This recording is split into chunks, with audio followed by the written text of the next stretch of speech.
When you think about letting go of someone's behavior or hearing terms like detachment with love, what do you think about? The first thing I think about is how difficult it must be to let go of someone else's behavior when I don't agree with what they're doing. And I found that to be true over and over and over again in my clinical practice with my clients. It is hard to let go of someone else's behaviors when they're choosing to do something destructive in their life, when they're choosing to do something illegal, when they're choosing to engage in a behavior that's just annoying. It's it's hard to let go of what someone else is doing. And so today I thought it'd be important to just have a quick discussion about detachment with love. What is it? Why do we need it? Why is it important? How do we do it?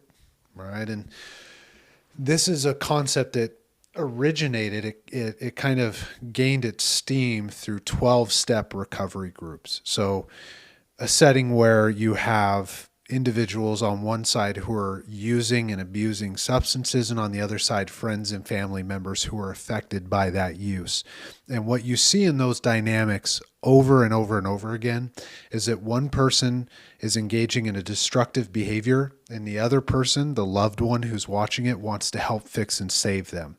And in order for both to gain sanity, they have to detach, they have to let go of each other's behaviors and engage in recovery for themselves respectively.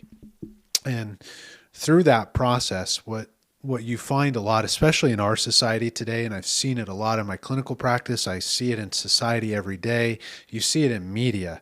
You see it on Netflix shows and Hulu shows and everything, all these dating shows, is the concept of codependency. People get enmeshed with each other and they try to help fix and save each other. They try to change each other. And I rest assured in the sense of like, well, I can't change anybody's behaviors, right? I didn't cause somebody to engage in a destructive behavior. I can't cure that destructive behavior, and I certainly can't control what they're doing with that destructive behavior. And so in recovery circles, we call this the 3 C's. I didn't cause it, I can't cure it, and I can't control it. And if you understand those 3 C's, that's a great first step in detachment with love. When a client comes in to see me in my clinical practice and they're saying, hey, look, my loved one is using substances, or they have, a severe mental health diagnosis and they're just engaged in really destructive behavior and I don't know how to help them.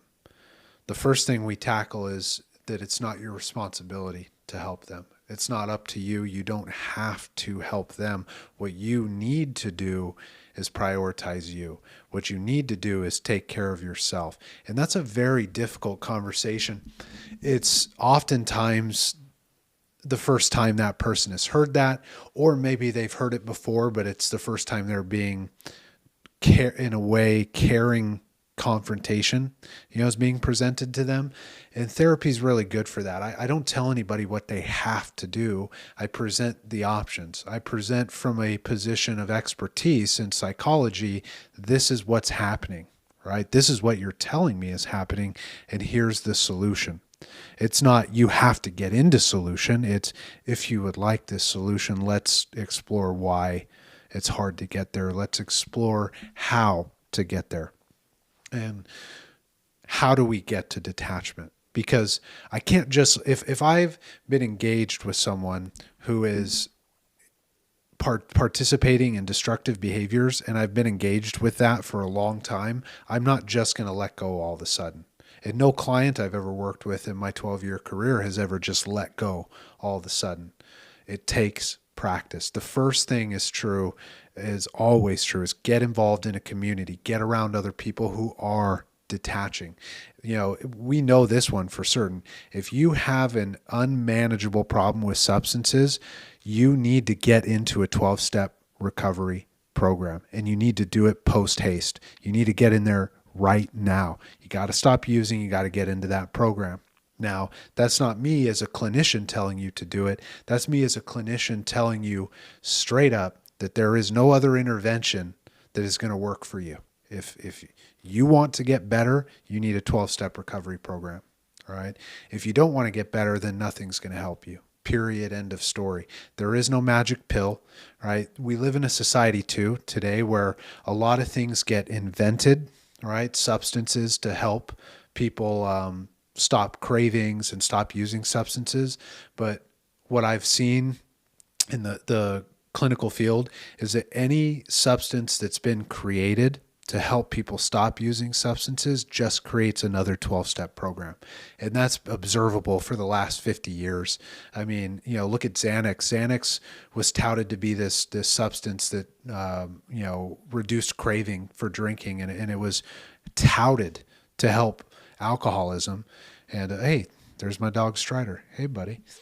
It was touted to stop alcoholism. And it just created a whole nother subset of narcotic abuse. Right now, it does help with things like anxiety, and it has some PRN uses and effects. The drug itself, even alcohol itself, isn't the problem. The problem is people abusing it. And so when we're talking about detachment, if someone's trying to detach from substances, they've got to get into a 12-step program. If the family member on the other side who doesn't use substances but has been trying to help that loved one, and now all of a sudden is finding either that person doesn't want to stop or they have, and that loved one has to get into a 12-step program as well. And that 12-step program for the friends and family members is called Al-Anon. And Al-Anon is a program for friends and family members of alcoholics. And it will get you around people who are actively practicing boundaries on both sides. And both the alcoholic and the Al-Anonic, they are working on detachment from each other so that they can relate in better ways. Because if you just stay in the dynamic of chaos, things aren't going to get better. And that's one example. It's not just with substances, it's also with mental health diagnoses. It's why treatment centers exist. At a certain point, you have to separate yourself from the environment to get peace, to get the distress under control, to get the treatment that you need before you return to the busy nature of life, to the aspects of your relationship that you would like to engage in.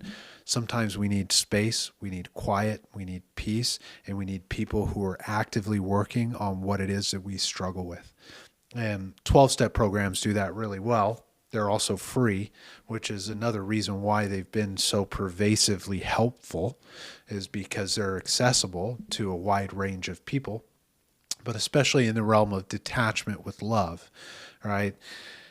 If you're listening to this, it's probably because you relate to this realm, and it's hard, right? I would imagine for you who's listening, I know it was hard for me to detach from love, detach with love from the people in my life who are struggling, and also just as a therapist, it can be hard, and it has been in my career at different times to detach from the struggles that my clients have. Right now, over the years, that's gotten a lot easier. That's a question I get often. Is it hard to separate? It's like, well, when I was a young clinician, yeah, it was hard to separate. And if you're a clinician watching, I'm sure you can relate to that too. But over time, boundaries really helped, and so did detachment, letting go of what's happening for another person. And I share that example because therapy is all about providing support to those who've said that they want that help. And also, once somebody comes to me and asks for my help and assistance, it's not my job to do it for them. My job is to give them information when they ask for it, and to detach when they leave my office so that they could go practice those things. And that's detachment with love. All right. It's like, I wish them the best, but I'm not going to do it for them. I can't do it for them. And that's an important aspect to remember as adults. If you're dealing with another adult, there's nothing you can do on God's green earth to get a person to change. All you can do is let go.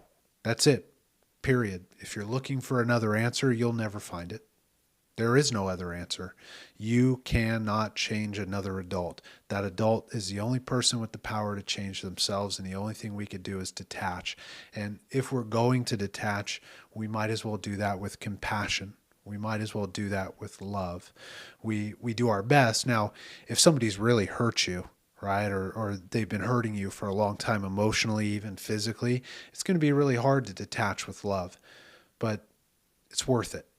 And it may take time, but if you surround yourself with good people who have done that and have gone down that path and journey, you'll find it easier over time. And I want to be really clear. We're not talking about forgiveness. We're not talking about forgetting hurtful things that other people have done. We're talking about acceptance, right? Acceptance that I can't change that person. Acceptance that it's not mine to control. Acceptance that that person is their own person and they deserve the dignity, right? They deserve to have the dignity to make their own mistakes, to do whatever it is that they're going to do in their lives, the same way I deserve that same dignity, the same way you deserve that dignity. And the best way to achieve that in a community, in a family, in friendships, in relationships, is to detach with love. Even when things are going well, right? Being able to detach with love with your partner, they're going to go have fun with their friends, detach with love, right? Oh, well, but what if they go out and get into trouble? Well, it hasn't happened yet. And do you have any reason not to trust them? No. Okay, well then detach with love. Send them out with compassion, and when they come back, they'll be back. And if they do, right, go out and engage in a behavior that you don't agree with within the context of your relationship, then detach with love. Hey, I don't agree with what you did, and I don't think that's going to work for me in this relationship. You communicate and detach. Not, hey, here's my ultimatum. You either change that behavior or I'm leaving. No. That's not detachment. That's manipulation. Right? Detachment is, I don't necessarily agree with the way that you're behaving there, but I can't change you. What I can do is take care of me, and I'm not going to put up with that for myself. So I'm going to go ahead and remove myself from this situation. And that's detachment. All right. You go ahead and do whatever you want to do. But I'm going to do what I'm going to do. And I think if you live your life that way, at least what I've found both personally in my clinical practice and professionally, across every aspect of my life, if you live that way, if you behave that way, if you engage with people that way, you're going to feel a lot better about situations. You're probably even going to feel better about the person that you don't agree with, the way they're behaving. So detachment with love. It ain't easy. It's a topic we're going to broach at different times. I imagine you'll hear me say it quite often. Detach with love. If you like these topics, if you like these videos, tune in, right? Breaking the Cycle on YouTube and Spotify. We have a live show on Friday nights. The information for the live show is in the description below. There is a number for live call-in. So if you have questions on Friday nights, 7 p.m. Central Standard Time, and it's on Fishbowl Radio Network, you can catch it there. And you'll catch daily uploads of these videos here. So we look forward to chatting with you on multiple platforms, and I love you. That's all I got.